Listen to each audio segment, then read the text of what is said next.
নগাঁৱত সৰ্বভাৰতীয় তৃণমূল কংগ্ৰেছৰ নেত্ৰী তথা ৰাজ্যসভাৰ সাংসদ সুস্মিতা দেৱ উপস্থিত। নগাঁও জিলা তৃণমূল কংগ্ৰেছৰ কৰ্মী সভাত অংশগ্ৰহণ কৰে তৃণমূল কংগ্ৰেছৰ নেত্ৰী তথা ৰাজ্যসভাৰ সাংসদ সুস্মিতা দেৱে। চাওয়া হওক এই বিষয়ে আমাৰ এক প্ৰতিবেদন। আমি আমার মিডিয়ার বন্ধুদের ধন্যবাদ জানাচ্ছি যে আজকে আপনারা আমার ইনভিটেশনে নগাঁওয়ে এই প্রেস বাইটের জন্য এসছেন। আমার হাতে একটা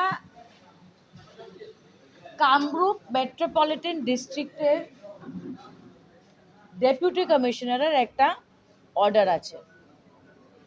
এটার মধ্যে ইংলিশে আছে আর লাস্টে অসমিয়াতে বিভিন্ন পূজা কমিটিকে standard operating procedure Kamrup district commissioner দিয়েছে। Very good, it is a good step, we welcome it. কিন্তু আমার আপত্তি আছে, এটা পয়েন্ট নাম্বার 29 আছে। এখানে উনি লিখেছেন যে পূজা সমিতি সাময়িক পূজা সম্পর্কীয় সকলে ব্যানার, হোর্ডিং ইত্যাদি অসমীয়া ভাষা ব্যবহার করিবলৈ আহ্বান জানিয়েছেন DC. I want to ask, আমি ডিসি কামরূপ ডিস্ট্রিক্টকে জিজ্ঞেস করতে চাই, আসামে অফিসিয়াল ল্যাঙ্গুয়েজেস অ্যাক্ট আছে। I respect that.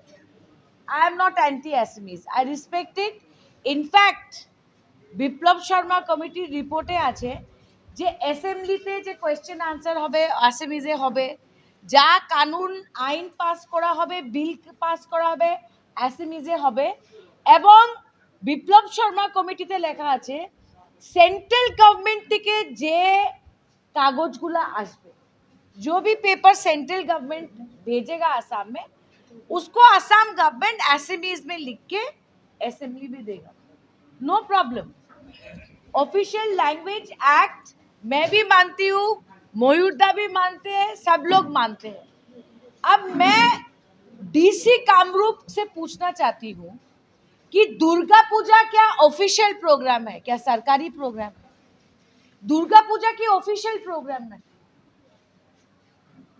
একটা ডিস্ট্রিক্ট কমিশনার যদি পূজা কমিটিকে বলে দেয় যে আপনারা এই ভাষাতে হোর্ডিং, ব্যানার, পোস্টার লাগাবেন, দেন আমি মনে করি that this is a violation of the right of the people to their mother tongue.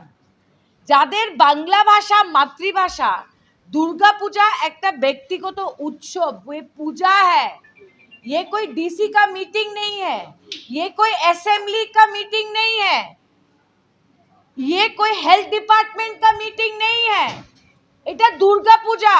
Durga পূজাতে সবার অধিকার আছে, যে কোনো ভাষায় লিখতে পারে, বাংলায় লিখতে পারে, হিন্দিতে লিখতে পারে, অসমিয়াতে লিখতে পারে। আজকে কি আসামের, বিহারের থেকে যারা এসছে, যারা হিন্দি স্পিকিং মানুষ, ছট পূজা করে, ওদের কি হিন্দিতে লেখার একটা উৎসবে অধিকার নেই? আমি আসামের মুখ্যমন্ত্রীকে বলতে চাই যে আপনার ডাবল ইঞ্জিন সরকার আজকে প্রায় 8 বছর আছে, আপনারা এনআরসি করাতে পারেননি। You are zero in NRC. BJP government is zero in NRC और इलेक्शन आने से फॉरेनर भाषा এই সেই আস্তা আসামের মানুষ কাগজ দেখালো, एनआरसी की হলো। अभी झारखंड में जाके वो भाषण दे रहे हैं। मैं झारखंड की जनता को बोलना चाहती हूँ, आसाम का मुख्यमंत्री आपको बेवकूफ बना रहे हैं।